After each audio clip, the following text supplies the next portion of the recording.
Hello, everybody, and welcome to Growth Marketing for Martians. I am your host, Jeff Lambert. Joining me virtually in the studio today is Rogelio Rodriguez. He is the CEO of Rizen. Rod, how you doing? Doing great. Thanks for having me, Jeff. So we are going to be talking today about customer relationship management platforms, specifically when it comes to success with sales. We're all about trying to find new products or products that are better for being able to help you accomplish your goals in growing your organization. And there's so many CRMs to choose from out there right now, but the two main players, at least from our viewpoint, are HubSpot and Salesforce. And Rod, before we jump into comparing the two and helping people understand the differences and which one could help them grow their sales efforts, what's your background with using these two platforms? Sure. I've been using uh, CRM since the beginning of my sales career. I've used everything from Infusionsoft to Close to Sugar CRM, Zoho CRM, HubSpot extensively now, more than ever, because we are, just to be clear, we are a HubSpot partner, so that is a tool that we use on a daily basis. But I do have experience with all these different tools, and I understand the benefits and also what may hold you back by using them as well. Yeah, and I think it's good to throw that disclaimer out there, Rod, for people listening. Yes, we have made the decision to go all in with HubSpot. We encourage our clients to use them. We are HubSpot partners now, but that's coming from a place of experience, not so much from, we're not getting paid to push this service necessarily on this podcast. We're just sharing the tool that works best for us. Absolutely, absolutely. So let's jump into comparing the two, Rod. Why don't we start with HubSpot?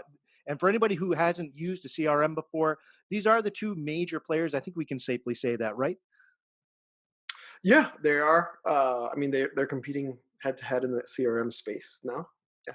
So why don't we give a quick overview of the two, just so people can understand, where they came from, what maybe some of the slight differences are, and we'll get into that more later. Can you give us a quick overview of HubSpot? Sure. They were founded in 2006 by Brian Halligan and Dharmesh Shah. They initially started in the realm of inbound marketing software, and then later on developed a CRM to help sales. Because it's great to be able to generate leads, but you also need something to be able to manage the contacts that you're generating as well. And then eventually they developed the software for customer service as well, which is their latest entry. They're out of Cambridge, and they have over 80,000 customers in 120 countries right now. So they have a pretty So, large footprint. When you say Cambridge, we're talking about my hometown, Massachusetts, right? Not England. yes, exactly. Cambridge, Massachusetts. That's where they are. Yeah. Representing the hometown boys. I like it. So we've got the East Coast. Now we got the West Coast. The East Coast, West Coast wars here. So tell me about Salesforce. What is That's the right. background on them? It's like the gangster rap wars, right? Yes, Just like Tupac that. and Biggie all over again. Salesforce is also they're a software company. In comparison to HubSpot, they started in the CRM game, right? They essentially pioneered cloud-based CRM software. They started back in 1999 doing it. They have a little bit more customer base, 150,000 companies is what they have as customers. They are headquarters, like you said, on the West Coast in San Francisco, California, and they so they started with the CRM, but they also acquired several other softwares that are focused on customer service, marketing automation, analytics, and also application development. Okay, so that's just a quick overview of the two platforms. I'd like to dive into more specifics. Hopefully, for our listeners, that gives you kind of an overview of what they do. Why don't we start off with our comparison by talking about price? That's always one of the main concerns when it comes with adopting one of these pieces of software. Can you talk about the expenses that could be expected for each service? And why don't we start with HubSpot? Sure, absolutely. HubSpot CRM starts as a free tool. They have several free tools that they offer. Right, they are the kings of this freemium model where they entice you. They have fantastic software that allows you to use a lot of the tools at no cost, and really, like, their model helps them be able to reach customers and have the customers pick what they need at any given point. But they have different tiers. So the starter tier starts at $50 a month, professional around $800 a month, enterprise $3,200 a month and above. Right? There's a cost for licensing of the software, and then also an additional cost for the amount of context that they have if they choose to do the marketing side. On the sales side, they have also different tiered system where it allows them to choose one specific tool set, right? Like they can pick just the sales tool set, or just the marketing tool set, or just the customer tool set as well. And the tiers are very similar, anywhere from $50 per user up to $100 per user is what that will cost for them. And if they do everything together, they have what they call the growth suite. They bundle all the products together and they get a 25% discount, which I think it's great, especially during these times where businesses are looking for options and be able to save as much as they can. And you can mix and match the product tiers, right? Create your own bundle. Generally, the more you pay, the more features you get inside HubSpot. So it sounds like the real benefit to using HubSpot is you really can try this with no risk. You can start using it. There's no cost associated. Yes, absolutely. I mean, we've had customers that started on the free and now they're on the highest tier enterprise level, right? So it's been interesting to be able to see the growth and the ability to adopt each product as your business is growing. Sure, have some scalability. I think that's important, especially when you're starting off and you're pinching those pennies. You want to be able to start off, like we said, free, and then if you want to upgrade just a little bit and get some more features that fit where you are then, as opposed to having all these features that you're not going to use for 5 years from now. So Yeah. I like the approach that HubSpot's taking there. I think it fits where businesses are today. Why don't we talk a little bit about contrasting Salesforce? What does their cost model look like? Sure. You can break it down into essentially four different elements: the Sales Cloud, the Service Cloud, Sales and Service Cloud packages, and also the Marketing Cloud. So, on the Sales Cloud side, $25 to $300 per month and there's four different tiers that they offer. On the Service Cloud, same thing, $25 to $300 per month. And then Sales and Service Cloud package costs 300 to 325 per month as well. Okay. And then on the Marketing Cloud package, it starts at 400 and as high as 3750 per month. Also broken down into four different tiers. So tier one would be like 5 or less users. It applies only to the Sales and Service Cloud right side, but they're very customizable still. It depends on the business needs. Obviously the comparison there, like they don't offer that freemium model where you can take advantage of the free tools and then work your way up. Which is, I think, either way, both sets of tools do very similar, very similar features, just missing that free tier on the Salesforce side. Got it. So cost is going to be comparable as you scale, but getting into the pool is Yeah. is HubSpot's advantage. You can get in for free, basically. Yes. Okay, so that's an overview of the cost. Why don't we talk about features, Rod? I mean, when I'm signing up for a platform, I want to know what it can do for me in terms of, how it integrates with other platforms. What are the main features it uses? Is it going to make my life easier? Is it going to increase my revenue? So why don't we talk about that? And just to flip it a little bit, why don't we start with Salesforce this time? What are some of the major features that Salesforce has to offer? Sure. So I'll cover it in three different elements that they offer, right? The sales, the marketing, and the service. So Mhm. for sales, contact and account management is number one. Number two, opportunity and pipeline management, right? Directly affecting how you manage the relationships and the conversation that you're having with individuals and companies to take them down the process of your sales. And also, it helps you manage the task and activities of the individual salesperson. Then I think something that is really interesting about Salesforce is that you're able to break down territory by territory, as also and manage the quota, right, on a management level side. Okay. It also has a desktop integration and product and price list management, so you're able to actually be able to track the different products that you sell in a given instance, and Hmm. then also gives you the ability to quote and manage orders as well. And overall, it has a customer contact management system, right? So after they become a customer, you're able to see that life cycle through as well. So On you're really handling the entire start to finish from, like you were saying, putting people in the system, tracking them all the way through to the sale, managing contracts, being able to see where your contact is at all times. Very powerful skill set.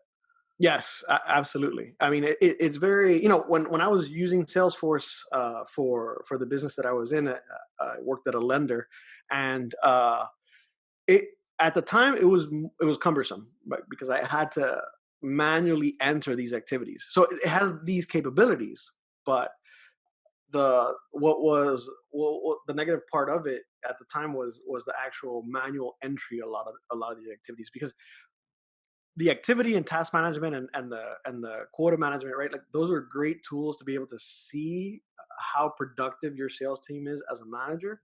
But on the sales side, it's a detriment because you're spending time that you could be spending for sales in administrative tasks. Sure. It's improved greatly.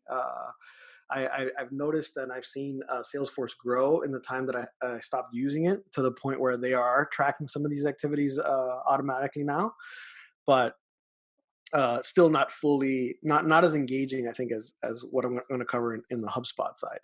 Okay. Yeah. So for marketing, it does campaign management, lead management, content marketing, email, social media, and ROI analytics. Those are kind of like the main features of the marketing side for Salesforce. Okay. And on the service side, they call it case management, the knowledge base, customer support portal, and call center features, which helps it stand out, right? The call center features. I think you can apply it to a lot more businesses. These call center features are that are part of the tool itself. Okay. So it sounds like Salesforce, it's in the name. Their strength really is in their sales offerings. Yes, absolutely. That's probably the biggest. That's why I would buy it, right? That For the that sales side. that Yeah, main feature set. Good. yeah. Okay. Well, why don't we talk a little bit about HubSpot, some of the features that they offer? How do they contrast with HubSpot? I mean, with Salesforce, excuse me. Yeah, no. So I think in terms of, from my experience, I using both tools, the HubSpot came in as a player in the marketing automation tool sets, right? So they're really strong on the marketing side, really Mhm. strong, and they've developed a great CRM as part of that marketing offering. But you can tell that it is well thoughtfully put together. With an emphasis on the activity of tracking the activities and helping salespeople. So on the marketing side, inside HubSpot, you can manage your ads, you can control chatbots, you can do email marketing, marketing automation, traffic analysis, A/B testing. You can create custom funnels, and it's also the ability to have filtered analytics views. So like really robust reporting on how the contacts are being the source of the contacts and where they're coming from, whether it's manually entered by sales or coming in from organic search or paid ads. So all those things, you can really have a big picture view of what's going on in the business at any given point. On the It sounds like their focus or their strength really is in the marketing side. But to be fair, why don't we talk about what else they have to offer in terms of sales and service? Because, we've talked about this before, Rod, not to get too off topic. It's not just important to be able to have one set of tools. These tools have to work together in unity to really experience success, right? Absolutely, absolutely. I mean, that's why we encourage using all the hubs, right? Just to be able to connect and communicate between teams and make sure that everyone in the company is in alignment. It's great to have that capability. On the sales side, it's really come a long way. When the first I had frustrations in the beginning with HubSpot, right? When they first came out, I felt it was too light of a tool, but it did some things really well. which included the automatic email tracking, meeting scheduling, and really automating a lot of the sales process to be able to automate the process of what needs to get done between each sales stage, right? You can customize the sales stages and then also be able to create tasks for your team depending on what stage they're in, right? Like having giving us the ability to be able to train a lot easier based on the activities that are automatically given to the salespeople, right, for each stage. So it also has the ability to do quote templates. You can track products as well. You can have team goal tracking as well, and track calls. Right, all this the tool does automatically. Essentially, you connect your phone to the calling tool.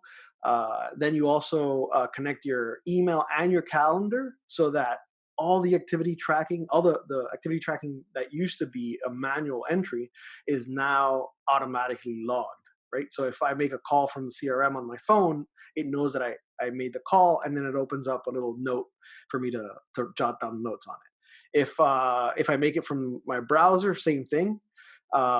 If I send an email, I can choose to track that email, and I can see when people open my emails, which is great for when I send out a quote and I see that they open it. I can just pick up the phone immediately and call them. Hey, I just wanted to follow up on and see if you received the quote. Right? It surprises people. People often say perfect timing, things like that. Right? Um, so it's really helpful in those terms as a salesperson. And most recently, the reporting features for us have been great, right? Like it really helps us organize and customize reports to see the performance of the sales team, which is something that has been built and grown throughout the life of this product itself. It didn't come right built with all this. Um, I would say that the differentiation between Salesforce and HubSpot is I believe Salesforce is a little bit more customizable, right? In the way that you sell, because it can be adapted to a lot more. They've been around longer, so they've taken upon to be able to adapt it to multiple verticals of businesses, right? From medical to real estate to construction. I mean, anything and everything. Mhm. um and yeah, and that's about it. I mean, I think the last piece for the sales would be like user roles. You can assign teams and roles to specific users, and segment the context that they can work based on their role as well. And it sounds to me, just to make the point too, Rod, HubSpot, when they integrate these features, they're almost acting as kind of your virtual assistant in a way, where they're able to automate a lot of these tasks you may find yourself stuck doing in Salesforce, where it's a lot more, of that clerical side of things. Sure. Yep. Reducing the administration time and allowing you to spend more time on sales. I mean, that's key. That's key to any salesperson, right? Being able to spend that time doing the things that will drive revenue. Exactly. And that kind of jumps into the next question I wanted to ask you, Rod. I mean, it's all about working smarter, not harder, right? We want to find ways to automate the tedious parts of our job so we can spend more time doing the meaningful parts. The best way to do that is when a piece of software integrates with third party tools. There's so many great third party tools out there. And there's nothing more frustrating than when you find one and it doesn't work with the platform that you're using. So you want those integrations. Can we talk a little bit about automations and integrations and why don't we start with automations? Can you tell us a little bit about Salesforce and what they offer in terms of that smart assistance? Sure. They have something called Einstein, right? It's a integrated set of AI technologies. They can anticipate the next opportunities and try to exceed the customer needs at any given point, right? So the service can be proactive by resolving cases before they happen. And in marketing, it can create predictive journeys and personalized experiences like no other tool has done before. Um, it can also embed intelligence everywhere and create smarter apps for employees and customers. So it's really interesting that it doesn't that it does those that it has those capabilities right now. And I think it's poised to take a good market share with that move there.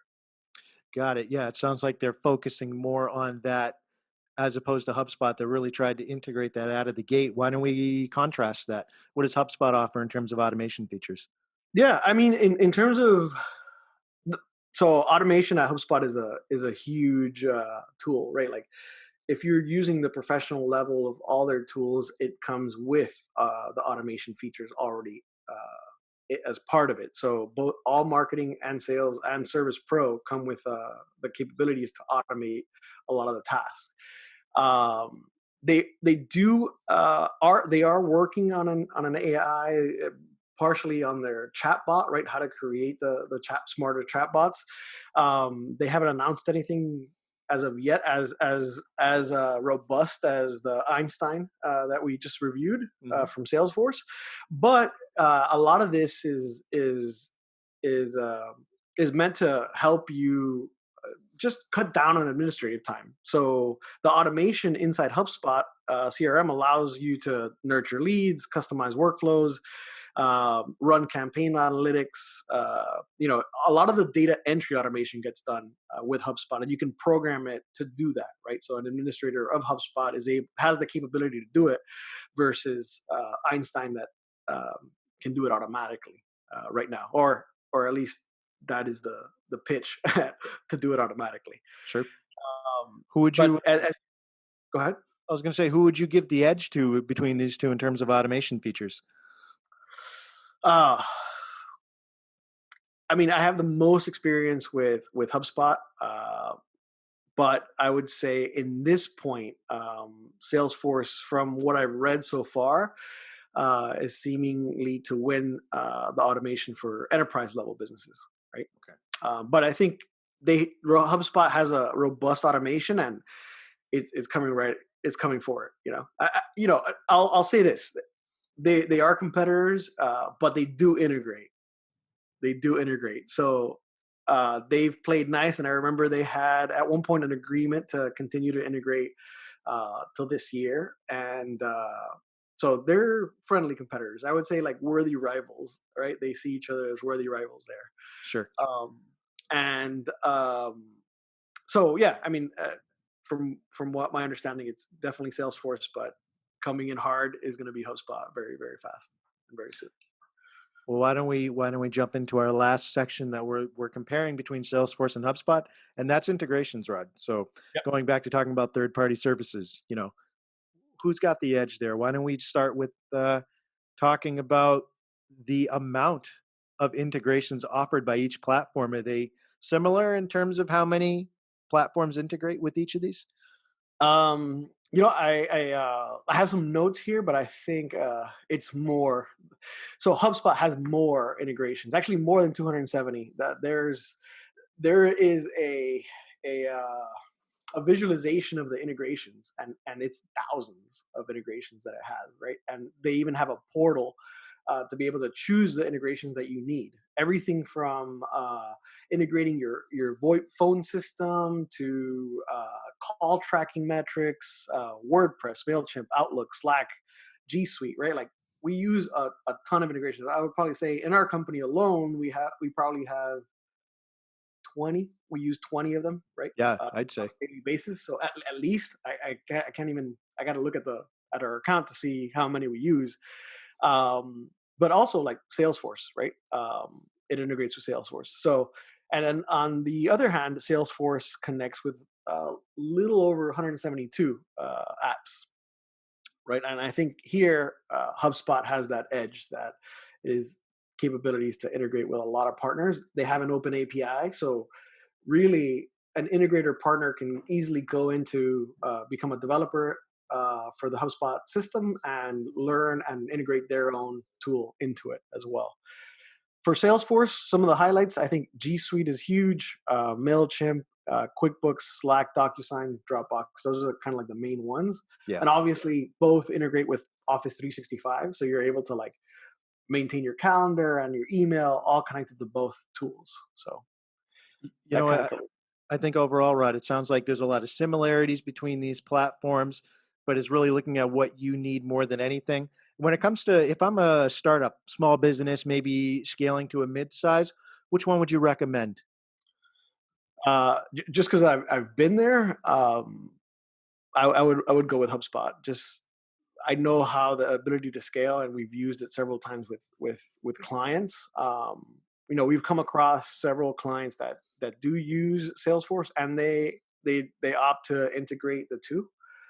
So that's also a good choice. Yep. Maybe if you're already a little bit in the mid level, mid to larger business, you may start off with Salesforce already in place, and it's one of those things where if you already have it, and you're comfortable with it, Yeah. stick with it, and then choose a tool that integrates your marketing and your service as well. I think that's the best way to put it. But HubSpot would be my choice if everything failed and I had to start all over again. HubSpot, because it starts off as free, right? And Yeah. we can build upon it. So Sure. When I think of everything we covered, I think the free tier and I think the overall integrations with other services, I'm going to be using a lot of different tools to get the job done. I want that, as many of those as possible. So those are the two for me. But I can certainly see Salesforce is they're the veteran on the block. yeah, They've been around longer. They're a little bit more polished. So I can see why they would be of interest to companies maybe that are on the larger size or ones that have a more traditional base that they're dealing with. So it's really about choosing the one that works for you. Hopefully, we've helped you be able to break down the main differences between the two and making your decision to jump into using CRMs. Rod, before we close, can you talk a little bit about Rizen and what we offer in terms of helping companies be able to start using HubSpot? yeah, absolutely. So we focus on our clients' growth, and we use HubSpot as a measurement tool each and every day, and we use every part of it from sales to marketing to service. And yeah, I mean, if you are looking to grow your business, typically small to medium size, I'd say under $100 million is our target, and we're specialists in helping those businesses continue to grow, and also new businesses like startups grow as well. And to any of our listeners, some of them may have further questions about partnering with us to onboard HubSpot, or maybe they have some more questions for you about your experience with Salesforce or HubSpot. How can they connect with you? Yeah, absolutely. LinkedIn, just look for Rogelio E. Rodriguez Jr. Or find me on all social medias as at Rod USMC, ROD USMC. And I'm on Instagram, Twitter, Facebook, TikTok. Snapchat, TikTok. Yeah, I'm new convert to, no, not new. I think I've been on it since the beginning, but yeah, I'm on TikTok too, so you can reach me there. Send me a video, uh, and yeah, I mean, find me and send me a DM, and I'll answer. I always answer. To our listeners, I'll make sure to put Rod's handles in the show notes so you can click and follow up with him if you have any questions. And overall, thank you for joining us for another episode of Growth Marketing for Martians. We are the weekly podcast that's all about tomorrow's business growth tips today. Have a good day, everybody.